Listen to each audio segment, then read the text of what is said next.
Imaginez un instant, 5 millions d'années d'évolution humaine en Afrique australe. C'est un voyage absolument vertigineux, au cœur de nos propres origines, et c'est ce que nous allons explorer ensemble aujourd'hui.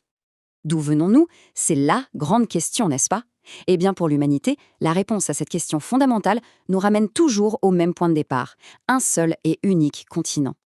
Pour nous guider dans cette analyse, on s'appuie sur un ouvrage de référence, Préhistoire de l'Afrique australe de J. Desmond Clark.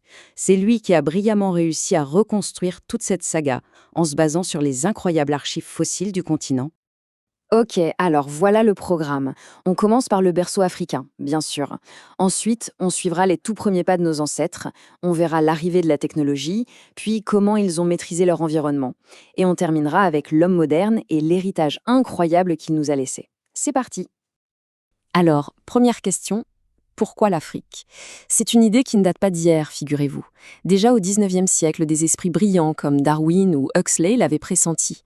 Leur logique était assez simple au fond. Nos plus proches parents vivants, les chimpanzés et les gorilles, vivent là-bas. Ça semblait donc être le point de départ le plus évident. Mais, et c'est là que ça devient vraiment intéressant, il y a une distinction cruciale à faire. Nos ancêtres singes, eux, vivaient et prospéraient dans la forêt. Mais la lignée humaine, notre lignée, elle a évolué ailleurs, dans la savane, un milieu beaucoup plus ouvert et plein de défis. C'est ce changement radical d'environnement qui a été le véritable déclencheur. Alors, quand est-ce que cette grande séparation a eu lieu? Le moment exact où nos ancêtres ont pris un chemin différent de celui des grands singes, eh bien c'est un vrai casse-tête pour les scientifiques. D'un côté, les fossiles nous racontent une histoire très très ancienne. De l'autre, les analyses génétiques, elles, suggèrent une séparation beaucoup plus récente. Le débat est encore ouvert. Bon, avançons un peu. La première preuve vraiment solide de l'existence de nos ancêtres, on la trouve avec un groupe qu'on appelle les Australopithèques. Littéralement, ça veut dire les singes du Sud. Et on les situe sur une période qui va d'il y a 3 à 5 millions d'années. C'est à ce moment-là que les premiers hominidés confirmés apparaissent dans les archives fossiles. Et ce n'est pas un hasard, non. À cette époque, le climat change, l'Afrique devient plus sèche, plus aride. Pour survivre, il a fallu s'adapter. Et c'est cette pression qui a tout déclenché. Ce qui est passionnant, c'est que les fossiles nous montrent qu'il n'y avait pas qu'une seule sorte d'australopithèque. On a des formes graciles, plus légères, et des formes robustes, beaucoup plus massives. Il ne faut surtout pas voir ça comme une ligne droite. C'est plutôt comme un buisson, avec plusieurs branches qui coexistent en même temps, chacune essayant de trouver la meilleure façon de survivre. On arrive maintenant à un tournant, un vrai moment charnière. C'est l'aube de la technologie, un moment qui va absolument tout changer, pour toujours, dans l'histoire de nos ancêtres.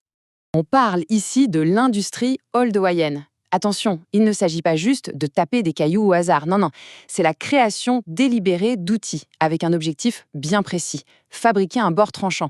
C'est la preuve d'un saut cognitif absolument énorme. Et alors, pourquoi est-ce si important? Parce que ces outils, même s'ils nous paraissent simples aujourd'hui, sont une révolution. Ils donnent accès à de la viande, à de la moelle, des aliments riches en énergie. Ça permet le charognage organisé, ça mène au partage, bref, ça change tout. Et ce n'est pas une coïncidence si cette révolution est associée à l'arrivée du genre Homo, notre propre genre. Cette première étape technologique va en amener une autre, encore plus spectaculaire. Un nouvel acteur entre en scène. Homo erectus. Et lui, il n'arrive pas les mains vides. Il amène avec lui une toute nouvelle panoplie d'outils, bien plus sophistiqués. Des outils qui vont lui donner les moyens de conquérir le monde. Et là, on voit vraiment le saut intellectuel. Comparez un peu. On passe du simple galet taillé à ça. Le biface sachulien. Regardez cette symétrie, cette forme pensée, planifiée. C'est plus un outil fait à la va-vite, c'est un concept. C'était le couteau suisse de l'époque, un outil à tout faire, résultat d'une véritable chaîne de production mentale. Et avec cet outil en main, plus rien n'arrête Homo erectus. Il devient super adaptable, c'est le début de la grande sortie d'Afrique. On retrouve ses traces partout, en Europe, en Asie. Il s'installe le long des rivières, sur les côtes, dans les grottes, dans les plaines. Il a colonisé tous les milieux possibles. C'est impressionnant. Ok, on avance encore dans le temps. Et on entre dans ce qu'on appelle l'âge de la pierre moyen. Et là, attention, tout s'accélère. Le rythme des innovations devient quasi frénétique. Les outils ne se contentent pas d'évoluer, ils se transforment. Ce qui nous montre que les besoins, mais surtout les mentalités, changent radicalement. La tendance générale, elle est très claire. On va vers du plus petit, du plus spécialisé, du plus efficace. On voit apparaître des cultures régionales, avec des styles d'outils différents. Et des techniques d'une complexité folle, comme la méthode Levallois. Imaginez, c'est l'art de préparer le caillou pour savoir à l'avance exactement quelle forme au vol l'éclat qu'on va en détacher. C'est de l'anticipation pure. Mais attendez, pourquoi faire des outils de plus en plus petits? Ça peut paraître bizarre, non? Pourquoi passer d'un gros biface à ces minuscules pointes de pierre qu'on appelle des microlithes? Eh bien, la réponse se cache derrière l'une des inventions les plus révolutionnaires de toute l'histoire de l'humanité. Parce que ces petites pièces ne sont pas des outils en elles-mêmes. Ce sont des composants, des pièces détachées si on veut. On les assemble sur du bois ou de l'os pour créer des armes composites, beaucoup plus complexes et mortelles. Ce sont des pointes de lance, des barbelures et bien sûr, les futures pointes de flèches pour l'arc. L'idée est juste géniale. Et voilà, on arrive au bout de cet immense voyage. Un voyage qui a mêlé évolution biologique et révolution culturelle, et qui, brique par brique, a construit les fondations de notre monde actuel.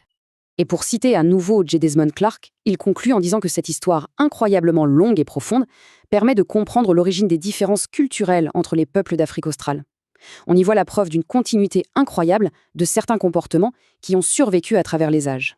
Alors, si on résume ce parcours fou, on est parti de singes qui se redressent pour marcher sur deux pattes, pour arriver à des artistes, à des inventeurs capables de créer des armes complexes.